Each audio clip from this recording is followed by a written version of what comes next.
Le capitaine Jake Morrison, posté dans le désert du Nevada, observait l'atterrissage du vaisseau extraterrestre. Cette imposante machine de métal sombre, ornée de symboles étranges, était presque insupportable à regarder. 3 mois se sont écoulés depuis que l'humanité a découvert qu'elle n'était pas seule dans l'univers. À présent, les extraterrestres viennent sur Terre. Ils se nomment les Vorak, déclara le docteur Lisa Blake, rajustant sa tablette. Elle était la scientifique principale du premier contact. Les meilleurs guerriers de la galaxie, selon la Fédération. Le commandant Ryan Hall vérifia une dernière fois son arme. Des guerriers pour une rencontre pacifique, cela me rend nerveux. Calme-toi, Ryan, dit l'ambassadrice Kate Sullivan. Ils pensent que nous avons besoin de protection, comme des enfants incapables de se débrouiller. Le vaisseau se posa, soulevant des nuages de sable. Jake plissa les yeux face au vent. Le désert brûlait, affichant plus de 38 degrés Celsius. Une météo idéale pour un jour de juillet au Nevada. La rampe s'ouvrit dans un sifflement de vapeur. Le premier extraterrestre à émerger était gigantesque. 2,13 mètres de haut, des écailles vertes et des yeux jaunes. Des muscles saillants ondulaient sous une armure qui semblait capable de résister à un obus de char. Derrière lui, d'autres extraterrestres, tous armés, scrutaient les environs comme s'ils s'attendaient à des ennuis. « Je suis le haut commandant Zdar de l'Empire Vorak », annonça le premier extraterrestre via un traducteur. Sa voix était grave et rocailleuse. « Je viens établir les protocoles de la Fédération sur votre monde. » Jake s'avança. « Bienvenue sur Terre. Je suis le capitaine Morrison. Voici le docteur Blake, le commandant Hall et l'ambassadrice Sullivan. » Zdar observa les humains, puis le désert environnant. Ses yeux jaunes révélaient une certaine confusion. « Pourquoi nous rencontrez-vous dans ce désert? Votre peuple a-t-il été exilé ici en guise de punition ?» Le docteur Blake sourit. « Ce n'est pas un désert. C'est simplement l'un des environnements de la Terre. Nous en avons beaucoup de différents. » « Beaucoup ?» demanda l'officier médical extraterrestre, un Vorak plus petit, nommé Grixal. « Vous vivez dans plusieurs environnements. » « Bien sûr, » répondit Jake. « Les gens vivent partout sur Terre. Désert, montagnes, forêts, îles. Même les régions froides près des pôles. » Les extraterrestres échangèrent des regards. Grix sortit un dispositif de balayage et le pointa vers les humains. L'appareil émit des bips et des flashs. « Commandant, » dit-il doucement. « Leur biologie montre une adaptation aux conditions extrêmes. » Zdar l'ignora. « Nous devons discuter du statut de protection de votre planète. La Fédération nous a assignés à veiller sur votre espèce jusqu'à ce que vous soyez prêts à rejoindre la Société Galactique. » L'ambassadrice Sullivan conserva son sourire, mais Jake vit qu'elle était irritée. « Nous apprécions l'intérêt de la Fédération, mais nous nous sommes débrouillés seuls pendant un certain temps. »« Bien sûr, » dit Zdar d'un ton suggérant qu'il n'y croyait pas. « Toutes les espèces primitives se croient capables. C'est pourquoi une protection est nécessaire. » Le docteur Blake consulte des informations sur sa tablette. « Voulez-vous en savoir plus sur les conditions terrestres? Notre gravité est de 9,8 mètres par seconde au carré. La pression atmosphérique est de 101,3 kPa. L'oxygène constitue 21% de notre air. » Le scanner de Grixal accéléra ses bips. « Commandant, » murmura-t-il d'urgence, « ces conditions seraient fatales à la plupart des espèces de la Fédération. » « Quelle est votre plage de température ?» demanda Zdar, essayant de paraître désinvolte. « Eh bien, » dit Jake. « Actuellement, il fait environ 43 degrés Celsius. Mais en hiver, dans certains endroits, ça peut descendre à moins 40 degrés Celsius. Les humains vivent dans les deux. » L'appareil de l'officier médical Vorak bipait désormais sans arrêt. « Commandant, je vous conseille de mener nos affaires depuis l'orbite. »« Absurdité, » rétorqua Zdar. Mais Jake remarqua la sueur sur les écailles de l'extraterrestre. « Nous sommes des guerriers Vorak. Nous ne craignons pas les mondes primitifs. » Le commandant Hall intervint. « Primitif. Nous avons cartographié chaque recoin de cette planète, bâti des villes dans les déserts, les jungles, les montagnes et les régions arctiques. Les humains escaladent les plus hauts sommets pour le plaisir et nagent dans des eaux suffisamment froides pour tuer la plupart des formes de vie. »« Impossible, » dit Zdar. Aucune espèce ne pourrait survivre à de tels extrêmes. Le docteur Blake consulte ses relevés. Votre espèce provient d'un monde avec une température stable, une faible gravité et une atmosphère dense, très confortable. Le confort n'est pas une faiblesse, déclara le commandant extraterrestre sur la défensive. Bien sûr que non, répondit l'ambassadrice Sullivan avec douceur. Nous serions ravis de vous faire visiter la Terre. Vous pourriez voir comment les humains vivent dans différents environnements. Considérez cela comme un échange culturel. Jake observa les extraterrestres discuter entre eux dans leur propre langue. Il distingua des mots qui ressemblaient à « monde de la mort » et « impossible ». Finalement, Zdar se tourna vers les humains. « Très bien. Nous allons effectuer une étude complète des environnements de votre monde. Cela nous aidera à établir les protocoles de protection appropriés. » « Excellent, » dit Sullivan. « Nous avons organisé des visites de plusieurs régions majeures. Montagnes, forêts, océans, villes. Vous verrez comment les humains s'adaptent à différentes conditions. » Alors qu'il se dirigeait vers les véhicules de transport, Jake entendit Grixal parler doucement à un autre extraterrestre. Le scanner montre que leur densité osseuse est le double de la norme. La densité de leurs fibres musculaires est hors norme, et la chimie de leur cerveau suggère qu'ils apprécient en fait le stress physique. « Qu'est-ce que cela signifie » demanda le jeune extraterrestre. « Je ne suis pas sûr, mais je ne pense pas que ces humains soient aussi impuissants que la Fédération le croit. » Le docteur Blake rejoignit Jake. « Remarquez comme ils transpirent tous. Leurs combinaisons ont des systèmes de refroidissement, mais ils ont toujours du mal avec notre température. »« Oui, » dit Jake doucement. « Cela nous fait nous demander de quel monde viennent ces guerriers robustes. » Le convoi de véhicules se dirigea vers la base militaire où les extraterrestres séjourneraient. Zdar était assis raidement dans le transport climatisé, observant le paysage désertique défiler. Par les fenêtres, il voyait des humains travailler dehors sous la chaleur torride, des ouvriers du bâtiment, des équipes routières, des gens marchant simplement comme si la température mortelle n'était rien. « Commandant, » dit Grix, « j'ai analysé nos scans de la zone locale. Ce désert abrite des prédateurs, des serpents venimeux, des araignées dangereuses et d'autres formes de vie hostiles. » « Et, » demanda Zdar, « les humains ne semblent pas s'en soucier. Ils vivent ici, travaillent ici. Certains semblent même se livrer à des activités récréatives dans cet environnement. » Zdar y réfléchit. La Fédération avait classé la Terre comme un monde jardin, propice à la vie primitive. Mais tout ce qu'il voyait suggérait quelque chose de différent. Les humains se déplaçaient avec la confiance de prédateurs dominants. Ils ne montraient aucune peur de leur environnement, aucune conscience qu'ils vivaient dans des conditions qui mettraient à l'épreuve des guerriers voraques entraînés. « Monsieur, » dit le jeune éclaireur, « dois-je envoyer un rapport à la Fédération ?»« Pas encore, » décida Zdar. « Nous avons besoin de plus d'informations. Cette visite nous montrera la vérité sur ces humains. » Mais au fond de son cœur de guerrier, Zdar commençait à soupçonner que la vérité sur l'humanité était quelque chose que la galaxie n'était pas préparée à affronter. Il avait combattu sur des dizaines de mondes et conquis des civilisations à travers les étoiles. Pourtant, ici, sur ce qui était censé être un monde jardin paisible, il ressentait quelque chose qu'il n'avait pas éprouvé depuis des décennies. Il se sentait vulnérable. Le transport poursuivit sa course à travers le désert, emmenant les guerriers les plus féroces de la galaxie plus profondément dans ce qu'ils réalisaient lentement pourrait être le monde le plus dangereux qu'ils aient jamais visité. Et les humains qui l'appelaient leur foyer ne faisaient que commencer leur visite. Tony Rodriguez aimait son métier de garde forestier. 20 ans à Yellowstone lui avaient appris à respecter la nature et à aider les visiteurs à comprendre la vie sauvage. Les visiteurs d'aujourd'hui étaient très spéciaux et très nerveux. « C'est le parc national de Yellowstone », expliqua Tony au groupe de guerriers extraterrestres. 809 372 hectares de nature sauvage, abritant des grizzlies, des loups, des bisons et des wapitis. Le haut commandant Zdar balaya la forêt du regard avec des yeux suspicieux. Son scanner indiquait des formes de vie dangereuses partout. « Vous autorisez des civils à entrer dans cette zone de combat ?»« Zone de combat ?» Tony rit. « C'est un lieu de vacances. Les familles viennent ici pour camper et randonner. Les enfants adorent voir les animaux. » L'éclaireur Velnus pointa son arme vers un mouvement dans les arbres.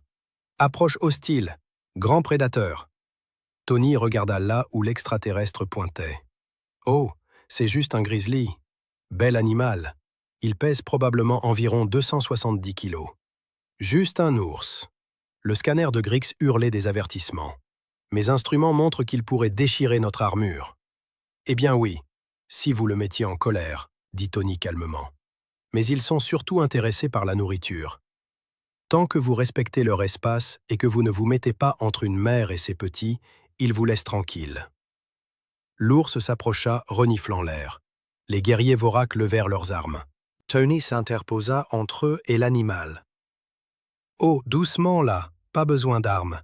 Elle est juste curieuse. » Tony sortit un petit appareil et appuya sur un bouton. Cela produisit un bruit fort. L'ours le regarda, sembla hausser les épaules et s'éloigna. « Vous avez chassé un prédateur dominant avec un appareil bruyant, » demanda Zdar. « Le spray anti-ours fonctionne mieux. Mais oui, les humains partagent leur espace avec les ours depuis des milliers d'années. On apprend à coexister. » Alors qu'il s'enfonçait dans le parc, Grixal continuait de tout scanner. Son équipement médical détectait des menaces mortelles partout. Des plantes vénéneuses, des serpents venimeux, des insectes porteurs de maladies et des prédateurs qui pouvaient tuer un guerrier Vorak. « Comment votre peuple survit-il ici » demanda-t-il à Tony. « Survivre, nous prospérons ici. Regardez autour de vous, il y a des gens partout. » C'était vrai. Les extraterrestres pouvaient voir des familles humaines faire de la randonnée sur les sentiers, des enfants jouer près des ruisseaux et des couples assis sur des rochers pour déjeuner. Tous dans un environnement que les protocoles militaires Vorak classaient comme extrêmement hostile. Ils s'arrêtèrent à un centre d'information où Amy Patterson donnait une conférence sur la faune locale. C'était une biologiste marine spécialisée dans les créatures marines dangereuses, mais elle en savait suffisamment sur les animaux terrestres pour aider à la visite. « C'est une araignée veuve noire, » dit Amy, tenant un petit récipient. « Très venimeuse. Une seule morsure peut être fatale si elle n'est pas traitée. » La délégation Vorak recula. Amy ne remarqua pas leur peur. Bien sûr, ce sont des créatures timides. Elles ne mordent que lorsqu'elles se sentent menacées. La plupart des gens passent leur vie entière sans en voir une, et nous avons d'excellents traitements médicaux pour les morsures. Elle passa à l'exposition suivante. Voici un serpent à sonnette, lui aussi venimeux. Il avertit avant d'attaquer, ce qui est une gracieuse attention. Et voilà le sumac vénéneux. Il provoque des éruptions cutanées douloureuses sur la peau humaine. « Vous cataloguez les armes de votre planète » demanda Velnus. « Des armes ?» Amy parut confuse. Ce ne sont que des animaux et des plantes, des éléments naturels. Nous les étudions pour comprendre comment vivre en toute sécurité avec eux. Zdar commençait à comprendre quelque chose d'horrible. Vous voulez dire que les humains rencontrent régulièrement ces menaces? Bien sûr, si vous passez du temps en extérieur, vous pourriez tomber sur de la faune dangereuse. C'est pourquoi nous avons des formations à la sécurité. Les enfants en apprennent à l'école. La visite se poursuivit vers un terrain de camping où des familles montaient leurs tentes pour la nuit. Les Vorak observaient avec horreur des enfants humains courir dans une zone que leur scanner montrait pleine de prédateurs, de plantes toxiques et de dangers environnementaux. « Ils dorment ici ?» demanda Grix. « En plein air, sans protection aucune. »« Eh bien, ils ont des tentes, » dit Tony, « et des contenants de nourriture à l'épreuve des ours, la sécurité de base en camping. » Un petit enfant humain courut vers Tony. « Monsieur Tony, on a vu une meute de loups tout à l'heure. C'était tellement cool. »« C'est super, Emma. Vous êtes resté loin comme on en a parlé. »« Oui, papa a utilisé ses jumelles pour qu'on puisse les regarder chasser l'élan. » L'enfant retourna vers sa famille. L'extraterrestre la fixa. Un jeune a été témoin de la chasse de prédateurs et a trouvé cela divertissant. Zdar demanda. « Les enfants adorent la nature, » dit Tony.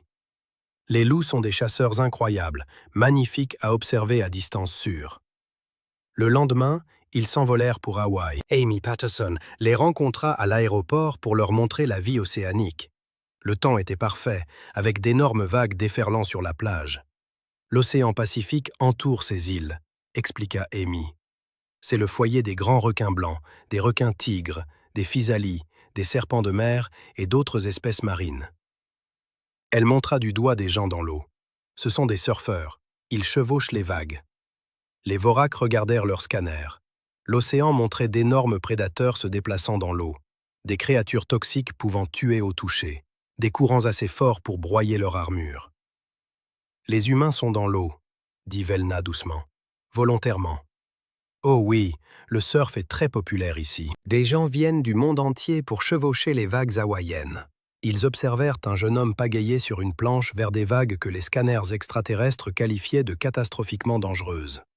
Il attrapa une vague et la chevaucha vers le rivage, se déplaçant à des vitesses qui auraient dû être fatales. « Dispose-t-il d'un équipement de protection » demanda Grix. « Juste une combinaison de plongée pour se garder au chaud. Eh bien, c'est Hawaï, alors il n'en a probablement même pas besoin. » Un autre surfeur fit un wipe-out, disparaissant sous des tonnes d'eau. Les extraterrestres se crispèrent, s'attendant à être témoins d'une mort. L'humain réapparut quelques secondes plus tard, riant et nageant vers sa planche. « Il a survécu », dit Zdar incrédule. « Bien sûr, les surfeurs savent comment gérer les wipe-outs. Cela fait partie du sport. » Amy les conduisit à un aquarium où elle travaillait avec des animaux marins. Elle manipulait avec désinvolture des créatures qui faisaient hurler les scanners Vorak à tue-tête. Des pieuvres capables d'injecter un venin mortel. Des poissons aux dents aiguisées, comme des rasoirs. Des créatures marines couvertes d'épines toxiques. « C'est une pieuvre à anneaux bleus, » dit-elle, laissant le petit animal ramper sur sa main gantée. « L'une des créatures les plus venimeuses de la Terre. Belle, n'est-ce pas ?» Les extraterrestres étaient incapables de parler. Ils observaient une femme humaine interagir calmement avec quelque chose qui pouvait tuer toute leur délégation en quelques minutes. Ce soir-là, ils s'installèrent sur le balcon d'un hôtel pour admirer le coucher de soleil. Des familles jouaient encore sur la plage en contrebas. Des enfants construisaient des châteaux de sable, tandis que leurs parents nageaient dans des eaux qui abritaient des prédateurs. « Je dois contacter la Fédération », dit Zdar à son équipe, à voix basse. « Que leur direz-vous » demanda Felnus. « Je ne suis pas encore sûr, mais je commence à penser que les renseignements de la Fédération concernant ce monde sont très erronés. » Grixal étudiait ses données médicales. « Commandant, j'ai analysé la biologie humaine en comparaison avec les espèces de la Fédération. Leur densité osseuse, leur masse musculaire, leur temps de réaction, leur rythme de guérison, tout dépasse les paramètres normaux. Qu'est-ce que cela suggère? Soit les humains sont des super-soldats génétiquement améliorés, soit ils ont évolué dans un environnement si dangereux que le fait d'y survivre les a transformés en quelque chose de sans précédent. » Zdar regarda la plage où une enfant humaine poursuivait les vagues, riant alors que l'eau tentait de lui attraper les pieds. L'enfant ne montrait aucune peur de l'immense océan qui pouvait l'engloutir en quelques secondes. « Ces humains, dit-il lentement, ils n'agissent pas comme des proies. Ils n'agissent même pas comme des prédateurs typiques. Alors que sont-ils » demanda Velnès. Zdar resta longtemps silencieux. Finalement, il prononça les mots qui allaient tout changer. « Je crois qu'ils pourraient être quelque chose que la galaxie n'a jamais vu auparavant. Des survivants ultimes d'un monde qui fait des guerriers de ses enfants. Le lendemain matin, il demanderait des renforts immédiats et une équipe d'évaluation militaire complète. Car le commandant Zdar commençait à soupçonner que l'humanité n'était pas une espèce ayant besoin de protection. Il pourrait être l'espèce la plus dangereuse de la galaxie. Et il ne le savait même pas. Le maître de guerre Kondis était le plus grand guerrier que l'Empire Vorak ait jamais produit. Il avait conquis 12 mondes et n'avait jamais connu la défaite. Lorsque le haut commandant Zdar sollicita sa présence sur Terre, Kondis supposa que ce serait une simple évaluation d'humains primitifs. Il se trompait. L'évaluation initiale de la Fédération était incomplète, expliqua Zethkar, alors qu'il se tenait dans les montagnes du Colorado. Ces humains ne sont pas ce qu'ils paraissent être. Le colonel Danny Wright menait la délégation humaine. À ses côtés se tenait le sergent-chef Carol Brooks, une femme dont les cicatrices racontaient l'histoire de nombreuses batailles. Les humains paraissaient détendus, mais Cronis remarqua qu'ils se déplaçaient avec la grâce fluide de combattants nés. « Maître de guerre Cronis, » dit le colonel Wright, « bienvenue sur Terre. Nous comprenons que vous souhaitez tester nos capacités. » La Fédération exige une évaluation précise de toutes les espèces membres, répondit Cronis. Protocole d'évaluation militaire standard. Le sergent-chef Brooks sourit. Pas de problème. Qu'avez-vous en tête? Exercice de survie. Environnement montagnard. Conditions hivernales. La durée standard est de 72 heures. Les humains se regardèrent. C'est tout, demanda Brooks. Nous nous attendions à quelque chose de plus stimulant. Cronis se sentit insulté. Ces créatures molles jugeaient facile un test de survie militaire standard. Peut-être ne comprenez-vous pas. Cela mettra à l'épreuve vos limites. Bien sûr, dit le colonel Wright. Où voulez-vous faire cela? Cronis désigna le pic au-dessus d'eux. La neige recouvrait la montagne, bien qu'il fît été aux altitudes inférieures. Ses capteurs indiquaient des conditions mortelles. Air raréfié, température glaciale, terrain instable. Là, dit-il, si votre espèce en est vraiment capable, vous survivrez. Ben Carter s'avança. C'était un civil, pas un soldat. Est-ce que ça vous dérange si je me joins à ce test? Vous n'êtes pas militaire, observa Cronis. Non, je suis guide de montagne. Je grimpe ces pics depuis 15 ans. C'est mon jardin. Le maître de guerre était perplexe. Pourquoi un non-combattant se porterait-il volontaire pour un test militaire? Ce n'est pas un loisir, c'est une évaluation de survie. Je sais, dit Ben gaiement. Ça a l'air amusant. La docteure Nina Foster était présente pour le soutien médical. Elle resterait au camp de base avec le guérisseur Grixal. Essayez de ne rien casser d'important, dit-elle à l'équipe. J'ai une chirurgie prévue demain. Le test commença à l'aube. Les guerriers Vorak portaient des combinaisons environnementales avancées avec chauffage intégré, recyclage d'oxygène et surveillance médicale. Les humains portaient des vêtements d'hiver basiques et des sacs à dos simples. En moins d'une heure, Cronis réalisa que quelque chose n'allait pas. Les humains montaient la montagne comme s'ils y appartenaient. Ils trouvaient des chemins à travers des terrains dangereux que ces guerriers ne pouvaient pas discerner. Ils se déplaçaient rapidement et efficacement, tandis que les Vorak luttaient contre l'air raréfié et le mal des montagnes dû au froid. Le guérisseur Grixal rapporta par radio. 3 de nos guerriers présentent des symptômes. Le sergent-chef Brooks entendit. Oui, l'air est assez mince ici. Vous voulez faire une pause. Laissez vos corps s'adapter. Nous sommes des guerriers Vorak, dit Cronis en serrant les dents. Nous n'avons pas besoin de pause. D'accord, dit Brooks, mais si vous commencez à avoir des vertiges ou des nausées, dites-le. Le mal des montagnes peut être grave. Ben Carter dansait presque sur la montagne. Il signalait des formations rocheuses intéressantes, identifiait des traces d'animaux dans la neige et semblait s'amuser complètement. « Comment est-il si rapide ?» demanda le scout Wellness, respirant difficilement à travers le système d'oxygène de sa combinaison. « Ben fait ça depuis qu'il est enfant, » expliqua le colonel Wright. Ces montagnes sont comme un terrain de jeu pour lui. L'après-midi, le temps se gâta. Le vent se leva, la neige commença à tomber et la visibilité chuta à presque zéro. Les guerriers Vorak activèrent leurs balises d'urgence, se préparant à demander une extraction. La tempête empire, observa Brooks calmement. Nous devrions trouver un abri et attendre que ça passe. Nos équipements montrent que ce système météorologique est potentiellement fatal, dit Cronis. Oui, c'est une bonne, convint Ben. Un temps parfait pour tester l'équipement et les compétences. Les humains construisirent un abri en utilisant des roches et leur équipement.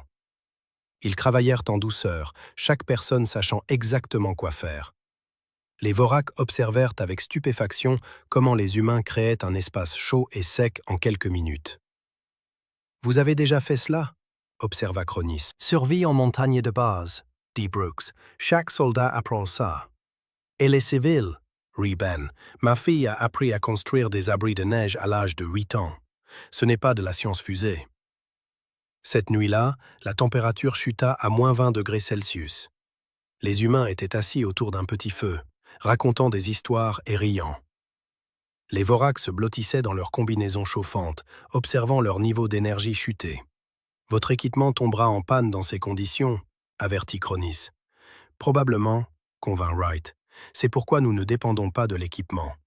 Chaleur corporelle, vêtements appropriés et travail d'équipe vous maintiendront en vie lorsque la technologie échoue. » Le deuxième jour apporta le piège à avalanche. Un pan entier de la montagne s'est détaché, provoquant un rugissement assourdissant.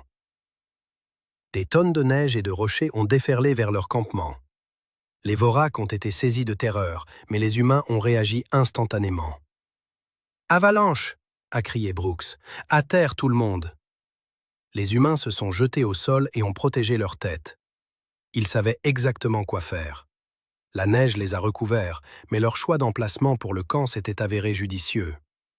La majeure partie des débris a contourné leur position. Une fois la neige stabilisée, 2 guerriers Vorak étaient ensevelis. Condis a activé sa balise de détresse pour solliciter un sauvetage orbital, mais les humains étaient déjà à l'œuvre. Ben Carter avait sorti un étrange appareil. « Des balises d'avalanche », a-t-il expliqué. Équipement standard pour le sauvetage en montagne. Les humains ont travaillé avec une vitesse et une efficacité incroyables. Ils ont localisé les guerriers ensevelis, les ont dégagés et ont vérifié leurs blessures. Le sauvetage entier a duré moins de 20 minutes. « Comment ?»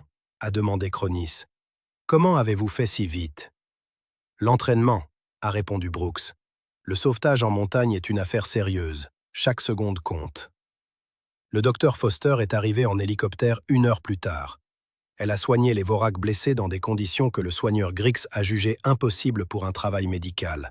Vent, neige, température glaciale et terrain instable. « Juste un jour comme les autres au Colorado », a-t-elle déclaré, nettoyant les plaies et vérifiant l'absence de commotion. « Vous devriez voir ce que nous gérons pendant la saison de ski. » Ce soir-là, de retour au camp de base, Cronis était seul, réfléchissant à ce dont il avait été témoin. Ces guerriers, les meilleurs que la galaxie ait jamais produits, avaient été impuissants dans des conditions que des civils humains géraient couramment. « Maître de guerre », dit Velnus doucement, « je me suis penché sur l'histoire militaire humaine, et ils mènent des guerres dans des environnements qui tueraient nos guerriers avant même que la bataille ne commence. Chaleur désertique, froid arctique, humidité de la jungle, altitude montagnarde. Ils s'adaptent à tout. » Condis a réexaminé les données. Chaque lecture confirmait ce qu'il refusait de croire. Les humains étaient physiquement supérieurs aux Vorak à tous les égards mesurables. Plus forts, plus rapides, plus adaptables et plus résistants. Mais il y avait plus encore. Ils travaillaient parfaitement ensemble sous pression. Ils transformaient des situations impossibles en tâches faciles. Ils affrontaient des défis mortels avec une compétence sereine. « Monsieur », continua Velnis, « et si la Fédération se trompait en qualifiant la Terre de monde jardin ?» Kundus pensa à l'ours qui avait traversé leur campement ce matin-là. Les humains avaient à peine levé les yeux de leur petit déjeuner. Pour eux, partager un espace avec une créature capable de tuer un guerrier Vorak était tout à fait normal. « Envoyez un message classifié au haut commandement de la Fédération », a-t-il ordonné. « Que doit-il dire ?» Cronis a choisi ces mots avec soin. Recommandation de reclasser immédiatement le monde d'origine humain. Les protocoles actuels d'évaluation des menaces sont inadéquats. Niveau de menace. Le maître de guerre a observé le colonel Wright et son équipe ranger leur équipement. Ils riaient de quelque chose, probablement en train de planifier leur prochaine aventure dans ce que la galaxie considérait comme un monde mortel. Inconnu, a dit Cronis finalement, mais beaucoup plus élevé que quiconque ne l'avait imaginé. Il n'a pas dit à Velnus ce qu'il soupçonnait vraiment. Que l'humanité n'était pas juste une autre espèce. Ils étaient des survivants ultimes du monde le plus dangereux de l'espace connu, et la Fédération venait de les inviter à rejoindre la civilisation galactique. La galaxie était sur le point de changer à jamais. La suprême commandante Texara avait dirigé l'armée de la Fédération pendant plus de 2 siècles. Elle avait vu des espèces apparaître et disparaître, conquis des mondes innombrables, et affronté chaque défi que la galaxie pouvait offrir. Elle ne croyait pas au rapport du maître de guerre Cronis concernant la Terre. « Impossible », déclara-t-elle au haut commandement de la Fédération. « Aucune espèce ne pourrait développer de telles capacités sur un seul monde. »« Les rapports sont cohérents », dit le conseiller principal Zelaner. « Peut-être devrions-nous enquêter personnellement. »« Je vais mener une analyse planétaire exhaustive », décida Texara. « Cette exagération prend fin maintenant. » Elle arriva sur Terre avec l'équipe d'évaluation la plus avancée de la Fédération. Des scientifiques, des analystes militaires et des spécialistes médicaux équipés de la meilleure technologie disponible. Ils allaient prouver que les humains n'étaient qu'une autre espèce primitive nécessitant des conseils. L'amiral de la flotte Sarah Mitchell les a accueillis au site d'atterrissage. « Suprême commandante, bienvenue sur Terre. Je crains que vous n'arriviez à un moment chargé. »« Chargé ?» demanda Texara. « Catastrophe naturelle. Un tremblement de terre a frappé la Californie ce matin. Un ouragan touche terre en Floride. Des feux de brousse ravagent l'Australie. Une semaine typique, en somme. » Texara était désorienté. « Vous n'évacuez pas pendant les catastrophes planétaires ?» L'amiral Mitchell eut l'air perplexe. « Évacuer, c'est notre planète. Nous traitons les problèmes. Nous ne les fuyons pas. » La suprême commandante regarda les flux d'informations montrant les catastrophes. Ses capteurs militaires classaient chaque événement comme une menace de niveau d'extinction. Mais au lieu de fuir, les humains se précipitaient vers les zones de danger. « Ils se dirigent vers les catastrophes », observa son officier tactique. « Opération de sauvetage », expliqua l'amiral Mitchell. « Les gens ont besoin d'aide. Nous la leur apportons. » L'ingénieur en chef Rick Anderson coordonnait la réponse aux catastrophes depuis un centre de commandement mobile. Il se déplaçait entre plusieurs zones de crise, dirigeant ressources et personnel avec une efficacité sereine. « Séisme de 6,2 », a-t-il rapporté à son équipe. « Bâtiments effondrés dans le centre-ville de Los Angeles. Des équipes de recherche et de sauvetage sont en déploiement. Des stations médicales seront opérationnelles en 30 minutes. » Texara a observé, via les capteurs de son vaisseau, des milliers d'humains se précipiter dans des zones que son ordinateur classait comme inhabitables. Ils travaillaient dans des conditions qui tueraient la plupart des espèces de la Fédération en quelques minutes. « Comment survivent-ils à cela ?» a-t-elle demandé. « Entraînement, équipement et expérience », a répondu l'amiral Mitchell. Los Angeles est situé sur des failles actives. Les tremblements de terre font partie de la vie ici. Nous y sommes préparés. Le capitaine Pete Johnson effectuait des missions de sauvetage à travers l'ouragan. Son appareil volait dans des vents que les engins atmosphériques de la Fédération ne pouvaient supporter. Il a effectué 17 vols, évacuant des personnes des zones inondées et des bâtiments effondrés. « Est-il amélioré ?» demanda Texara, observant ce vol impossible. « Pete, non, il est juste un bon pilote. Il effectue des missions de sauvetage depuis 20 ans. Il a grandi dans une région sujette aux tornades, donc le mauvais temps ne le dérange pas beaucoup. » Le docteur Maria Santos réalisait des opérations chirurgicales dans un hôpital de campagne installé dans la zone du tremblement de terre.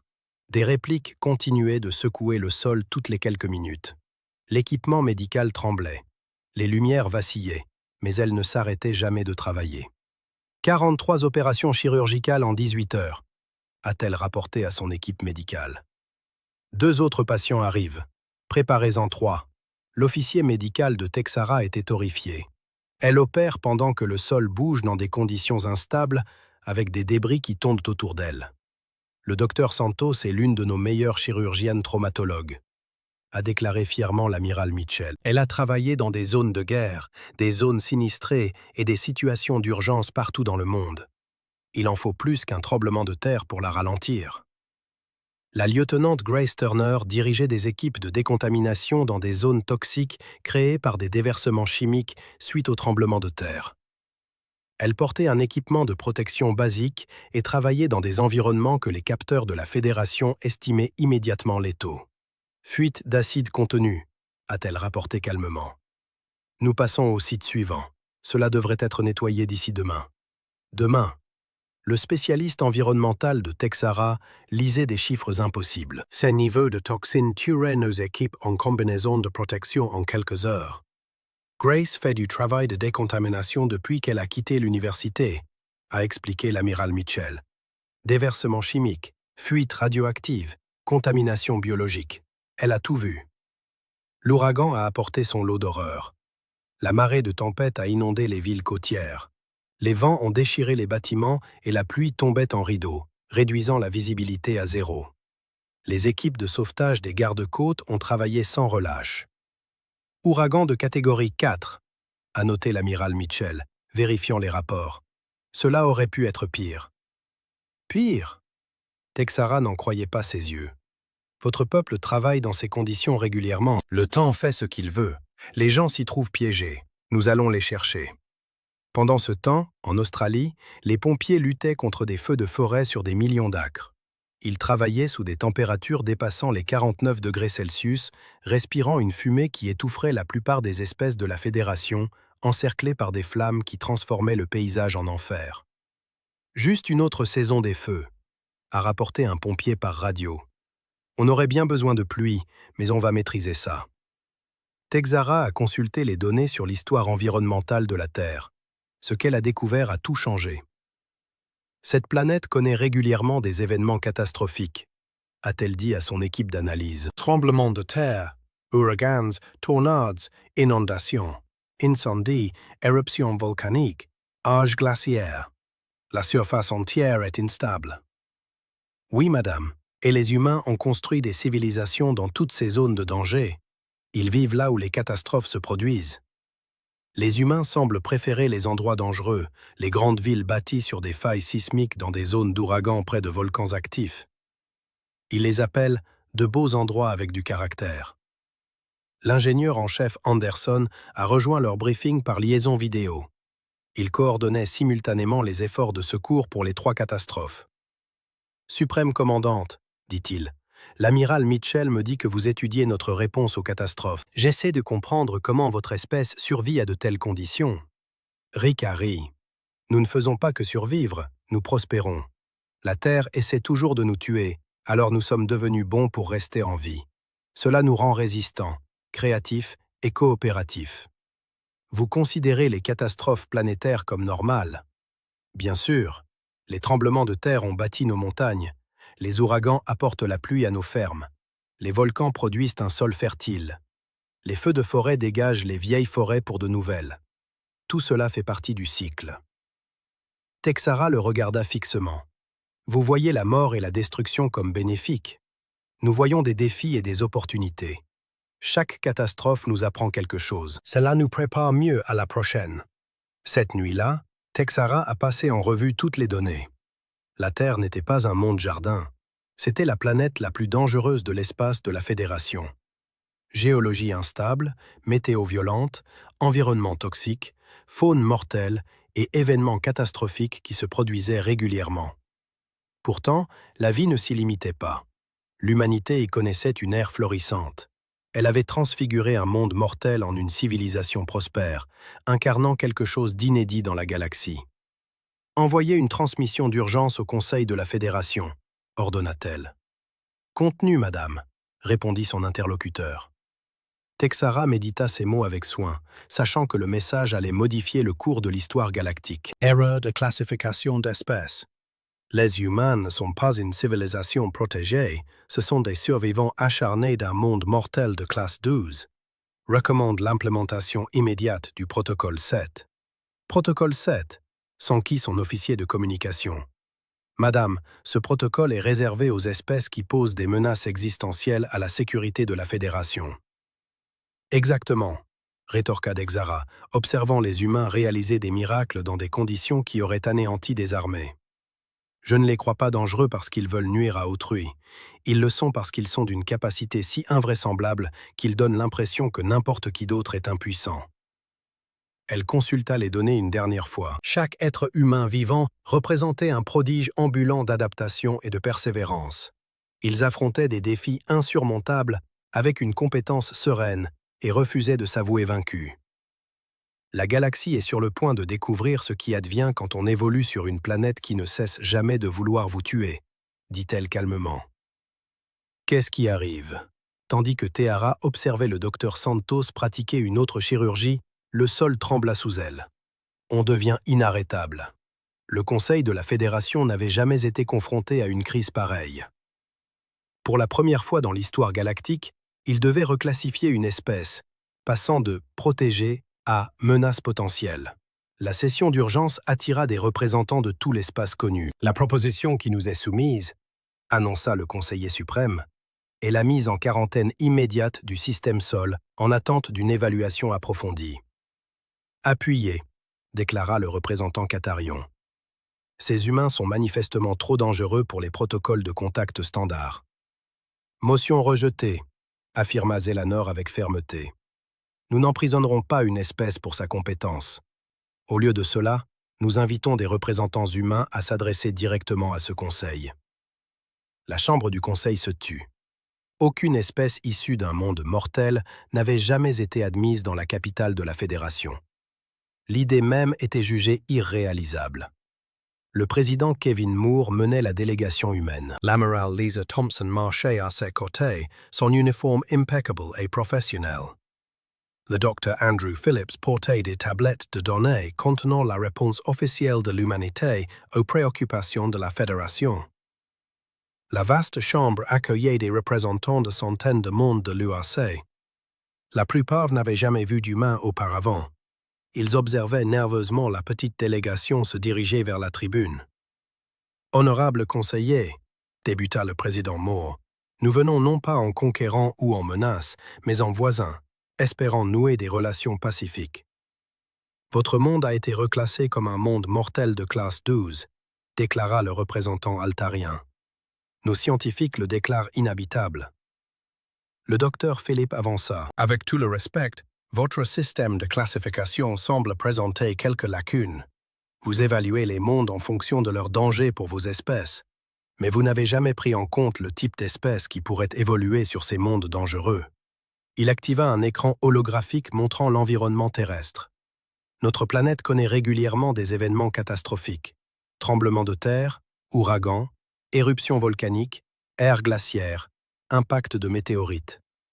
La plupart des espèces considéreraient cela comme un enfer. Pourtant, vous y prospérez, observa le délégué Centurion. Nous ne faisons pas que prospérer, dit l'amiral Thompson. Nous excellons.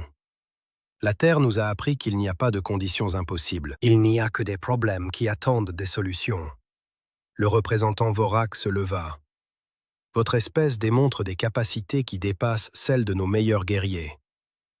Parce que vos meilleurs guerriers n'ont jamais eu à survivre à l'enfance sur Terre, répondit le docteur Phillips. Chaque humain vivant a affronté des défis qui mettraient à l'épreuve vos unités d'élite. Le conseiller suprême Zélanor se pencha en avant. Que proposez-vous, président? Moore sourit. Un partenariat. Vous avez la connaissance, la technologie et des mondes pacifiques. Nous avons l'expérience de la survie dans des situations impossibles. Ensemble, nous pourrions accomplir des choses incroyables. Des exemples, demanda le représentant andromédien. L'amiral Thompson activa un autre affichage. Il y a 3 mois, la colonie Kepler a subi une panne totale de système. Vos vaisseaux de sauvetage n'ont pas pu les atteindre à temps. Des volontaires humains sont intervenus avec un équipement rudimentaire et ont sauvé tout le monde. Le conseil murmura. L'incident de Kepler avait été classé comme insoluble selon les normes de la Fédération. Le lieutenant-commandant Jack Roberts a dirigé cette mission, poursuivit-elle. Il avait 26 ans, tout juste sorti de l'académie. Il a appelé cela une bonne séance d'entraînement. Le docteur Phillips ajouta plus de données. Nos chirurgiens traumatologues sauvent régulièrement des patients dans des conditions que vos protocoles médicaux classent comme impossibles. Nos ingénieurs construisent des structures et des environnements que vos espèces évitent. Nos équipes d'intervention d'urgence travaillent efficacement dans des situations qui paralysent les unités standards de la Fédération. Vous dites que les humains sont supérieurs. Le délégué draconien sembla offensé. Pas supérieur, corrigea le président Moore. Différent. La Terre nous a créés pour résoudre les problèmes. Nous voyons les obstacles comme des défis à surmonter, non comme des barrières à éviter. Le commandant suprême Texara entra dans la chambre. J'ai observé les humains dans leur environnement naturel. Ils ne cherchent pas le conflit, mais refusent d'accepter la défaite. Cela les rend particulièrement précieux pour la Fédération. Comment cela? Demanda Zélanor.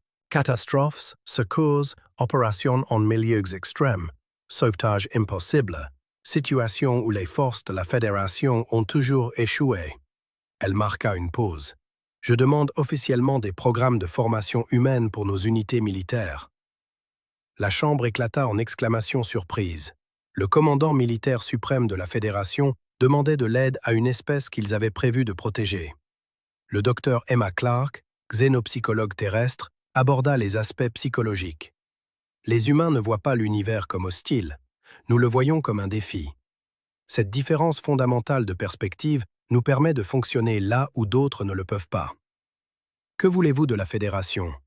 Demanda le représentant riélien. La connaissance, répondit le docteur Phillips. Vos sciences, votre histoire, vos cultures. Nous voulons apprendre et contribuer. Et en retour, l'amiral Thompson sourit. Nous enseignerons à quiconque souhaite apprendre comment transformer des situations impossibles en problèmes résolubles. Le vote fut unanime. La Terre deviendrait le premier centre d'entraînement en environnement extrême de la Fédération. Des instructeurs humains enseigneraient aux espèces extraterrestres à survivre et à opérer dans des conditions auparavant jugées inhabitables. 6 mois plus tard, le grand commandant Zdar se tenait sur une falaise en Norvège, vêtu d'un équipement de survie conçu par les humains. En contrebas, des équipes mixtes d'humains et d'extraterrestres travaillaient ensemble dans des conditions arctiques qui auraient tué ces guerriers avant leur formation humaine. « Rapport de situation », dit-il dans sa radio. « Mission réussie », répondit l'éclaireur Veln. « Tous les civils évacués de la banquise, aucune victime. » Zdar sourit. Avant l'entraînement humain, son peuple n'aurait jamais tenté une opération de sauvetage dans de telles conditions. Désormais, son équipe gérait couramment des missions qui étaient impossibles quelques mois auparavant. De nouveaux paramètres de mission arrivaient. Sa radio crépita. Tempête toxique sur Altir 7. La colonie de la Fédération nécessite une évacuation immédiate. Bien reçu, répondit Settar. L'équipe se rassemble dans 30 minutes. Alors que son unité mixte humain-extraterrestre se préparait pour une autre mission impossible, Zdar réfléchit à tout ce qui avait changé. La Fédération avait appris que les guerriers les plus précieux de la galaxie n'étaient ni les plus forts ni les plus agressifs. C'étaient ceux qui refusaient d'abandonner. Le docteur Maria Santos travaillait dans le nouveau centre de traumatologie de la Fédération, enseignant aux médecins extraterrestres comment sauver des vies dans des conditions extrêmes. Ces étudiants venaient de dizaines de mondes, impatients d'apprendre les techniques humaines. « La douleur est une information », leur disait-elle.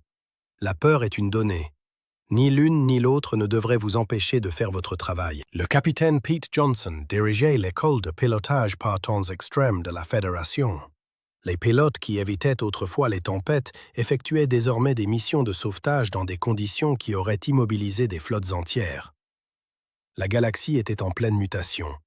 Des mots comme « impossible » et « insurmontable » disparaissaient du vocabulaire de la Fédération. Les instructeurs humains transformaient les unités militaires extraterrestres en forces d'élite capables de gérer n'importe quelle crise. Et la réputation de la Terre se répandait dans tout l'espace connu. Le monde mortel qui avait créé une espèce de héros naturel. La planète où l'impossible devenait routine. Des enfants sur des mondes lointains apprirent des chansons et des histoires humaines. Des récits de personnes qui regardaient des défis mortels en disant « Tiens mon café, je m'en charge ». Le président Moore se tenait dans son bureau, lisant les rapports provenant de toute la galaxie. Des équipes entraînées par des humains sauvaient des vies, construisaient des villes dans des lieux impossibles et transformaient des situations désespérées en réussite. L'ambassadrice Kate Sullivan frappa à sa porte. « Monsieur, nous venons de recevoir un message du bord extérieur. Le système andrilien est confronté à des éruptions solaires qui détruiront leur colonie. Et il demande spécifiquement des équipes d'intervention d'urgence humaine, pas des forces de la Fédération, des humains. » Moore sourit. « Dites-leur que nous sommes en route. » Par sa fenêtre, il pouvait voir le centre de formation de la Fédération où les extraterrestres apprenaient à être des héros. Le plus grand cadeau de la Terre à la galaxie n'était ni la technologie ni les armes. C'était l'espoir. La conviction absolue, inébranlable, qu'aucun problème n'était trop grand. Aucune situation trop dangereuse et aucun défi trop difficile. Car si vous pouviez survivre sur Terre, vous pouviez survivre n'importe où. Et maintenant, toute la galaxie apprenait à penser comme les humains, à regarder les obstacles impossibles et à ne pas demander comment les éviter, mais comment les résoudre. L'ère de l'abandon était révolue. L'ère de l'obstination humaine avait commencé, et la galaxie ne serait plus jamais la même.